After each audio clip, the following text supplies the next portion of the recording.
I have come to believe over and over again that whatever is most important to me must be spoken, made verbal and shared, even at the risk of having it bruised or misunderstood. I have betrayed myself into small silences while I planned someday to speak or waited for someone else's words. But for every real word spoken, for every attempt I ever made to speak those truths for which I am still seeking, I have made contact with others while we examined the words to fit a world in which we all believed, bridging our differences. The people who sustained me, we all shared a war against the tyrannies of silence. What are the words you do not yet have? What do you need to say? What are the tyrannies you swallow day by day and attempt to make your own until you will sicken and die of them, still in silence? Perhaps for some of you, I am the face of one of your fears. Because I am a Black woman warrior poet doing my work, I've come to ask you, are you doing yours? And of course I'm afraid, because the transformation of silence into language and action is an act of self-revelation, and that always seems fraught with danger. In the cause of silence, each of us draws the face of her own fear. Fear of contempt, fear of censure, fear of judgment or of recognition, fear of challenge, of annihilation. Most of all, I think, though, we fear the visibility without which we cannot truly live.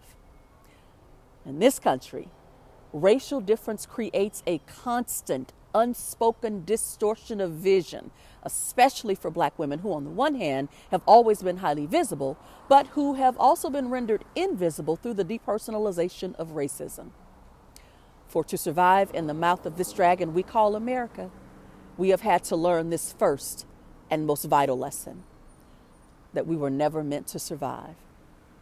So we can sit in our corners mute forever while our sisters and ourselves are wasted, while our children are distorted and destroyed, while our earth is poisoned. We can sit in our safe corners mute as bottles, and we will still be no less afraid.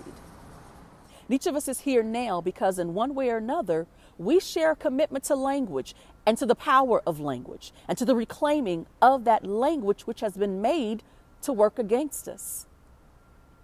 In the transformation of silence into language and action, it is vitally necessary for each one of us to establish or examine her function in the transformation and to recognize her role as vital within that transformation. It is necessary to teach by living and speaking those truths which we believe and know beyond understanding, because in this way alone we can survive, by taking part in the process of life that is creative and continuing. That is growth. And it is never without fear. Fear of visibility, the harsh light of scrutiny, and perhaps judgment, of pain, of death. But we've lived through all of those already in silence, except death. We have been socialized to respect fear more than our own needs for language and definition. And while we wait in silence for the final luxury of fearlessness, the weight of that silence will choke us. For it is not difference which immobilizes us, but silence. And there are so many silences to be broken.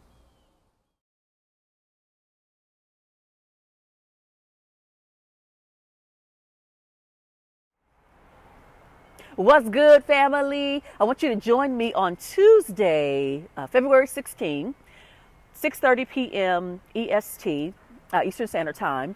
We're going to be doing a storytelling workshop based on the principles of transforming your silence into language and action. I am so in awe of this woman, Audre Lorde. She has some powerful and profound things to say about why we cannot be silent.